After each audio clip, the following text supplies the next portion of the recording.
गणित अध्याय 8 ऊंचाई और दूरी। ऊंचाई और दूरी त्रिकोणमितीय अनुपातों का उपयोग कर हम आसानी से क्या ज्ञात कर सकते हैं, ऊंचाई और दूरी ज्ञात कर सकते हैं। तरीका आपको बताया था कि आपको करना क्या होगा, आपको बनाना होगा सबसे पहले उसका डायग्राम। कैसे बनेगा, जैसे इसने दे दिया एक मीनार, तो हम जो मीनार दे रखी है वो मीनार है, वो मान लेंगे कि ये मीनार है। ये क्या चीज है, एक मीनार। मीनार की ऊंचाई हमने मान ली ए और बी, बिंदु ए से बी, ए से बी मीनार की क्या मान ली हमने ऊंचाई। ये ए बिंदु है और ये बिंदु है बी। अब मीनार की छाया है, मीनार की छाया आएगी इधर, मीनार की ये छाया मान ली हमने ए और सी। अब क्या है कि उस समय ये कोण जो है, जबकि सूर्य का उनतास कोण 60 डिग्री से घटकर 30 डिग्री, पहले जो उन्नयन कोण था वो था 60 डिग्री। पहले ये दृष्टि रेखा हो गई, कौन सी रेखा हो गई, दृष्टि। ये जो कोण है, ये जो कोण है ये 60 से घटकर, यानी पहले कितने डिग्री था, 60 डिग्री। कितने डिग्री का था, 60। तो ये भी कितने का हो गया, 60। 60 से घटकर कितने डिग्री हो जाता है, 30।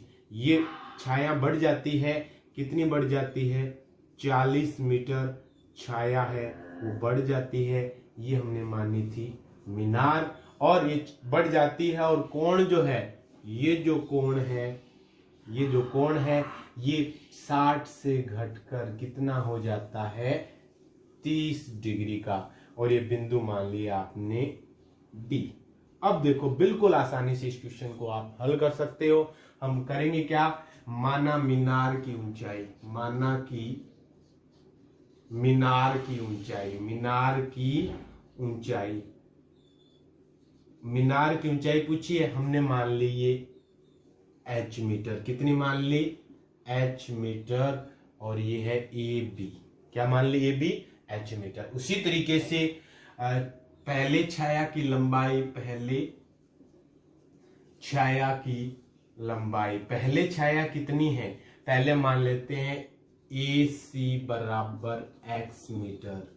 ए सी हमने क्या मान ली, एक्स मीटर। कुल छाया की लंबाई कितनी होगी भी, कुल छाया की लंबाई कितनी होगी भी, फिर ए सी प्लस सी डी बराबर 40 plus x metre, 40 plus x हो गया ना। अब इसको हम आसानी से कर सकते हैं। दो त्रिभुज है, पहला त्रिभुज ले लेते हैं हम ए बी सी, त्रिभुज ए बी सी में, त्रिभुज ए बी सी में ये हो गया, ये लंब हो गया, ये आधार हो गया। और कोण का मान कितने डिग्री है, 60 डिग्री। रख देंगे tan 60 डिग्री बराबर क्या हो जाएगा अभी, लंब बटे आधार।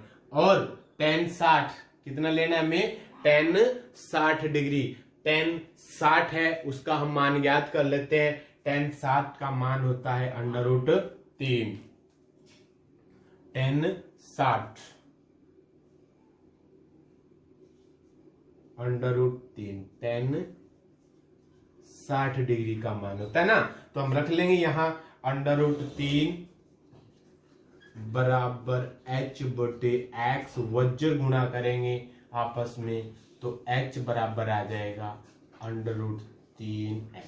ये बन गई जी आपकी समीकरण नंबर 1। उसी तरीके से दूसरा त्रिभुज ले लीजिए। दूसरा त्रिभुज है आपका ए बी और डी, त्रिभुज ए बी डी में वही तरीका, tan कोण का मान कितना है यहाँ पे, 30 डिग्री। कोण का मान कितना है, 30। लंब क्या है इसका, h। आधार क्या है इसका, आधार हो गया टोटल DA, और DA हमने कितना माना है, 40 प्लस x हो गया ना।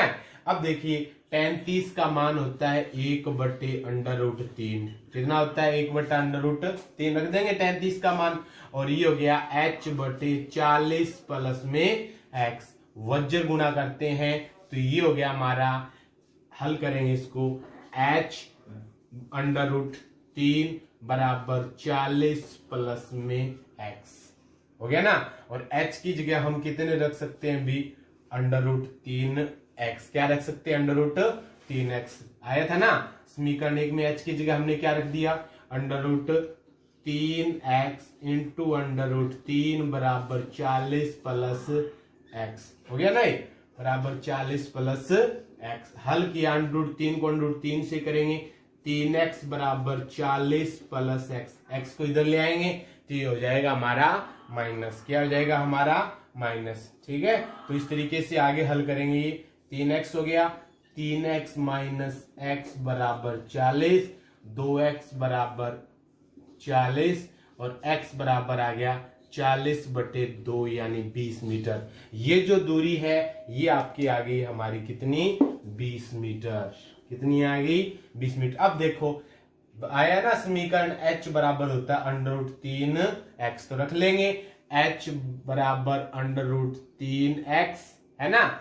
तो h बराबर हो जाएगा हमारा √3 का मान हो गया 1.732 इंटू x। x का मान हमारा कितना आ गया, 20, इसलिए इनको मल्टीप्लाई कर देंगे, 4 6 14। ठीक है, तो इस तरीके से 34.64 मीटर ये हो जाएगी मीनार की ऊंचाई, 34.64 मीटर। इस तरीके से हम डायग्राम की सहायता से इस मीनार की ऊंचाई हम ज्ञात कर सकते हैं। उसी तरीके से अन्य क्वेश्चन आपको दिए हुए हो उनको भी हम हल करेंगे। देखिए कैसे करेंगे।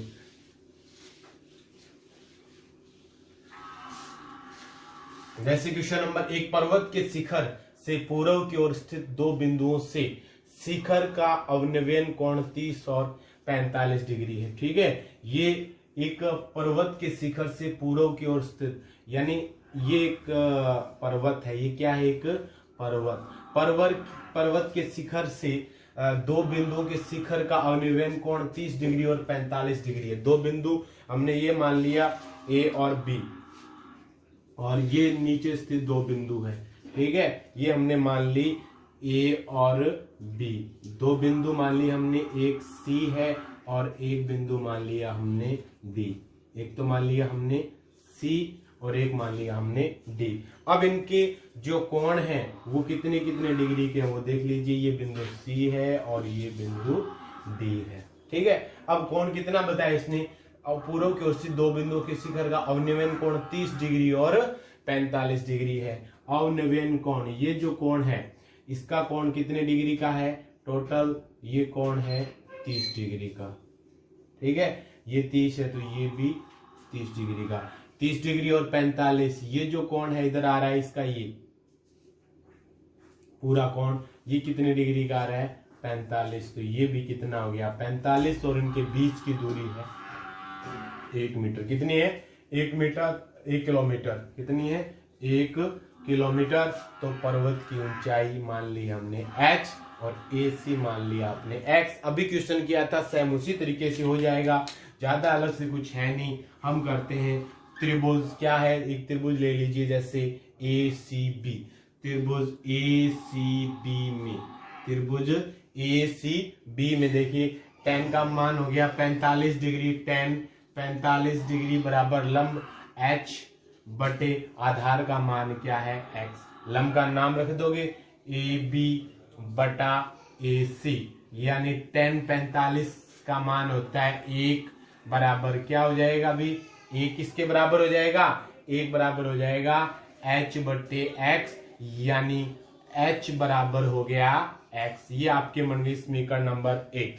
उसी तरीके से दूसरा त्रिभुज लेते हैं। दूसरा त्रिभुज है AB और D।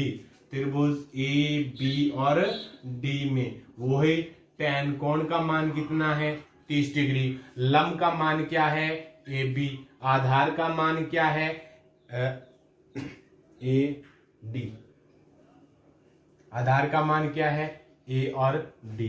ठीक है, मान रख दो tan 30 का मान कितना होता है भी, tan 30 का होता है 1/3। कितना होता है 1/3 हो गया। tan 30 का मान बराबर AB का मान कितना है h बटे AD का मान हो गया 1 प्लस में x। हल करेंगे वज्र गुणा, तो इस तरीके से ये आ गया h 1 प्लस x। ठीक है, ये हमारी समीकरण बन गई 2। अब इन दोनों को हम करते हैं जी हल।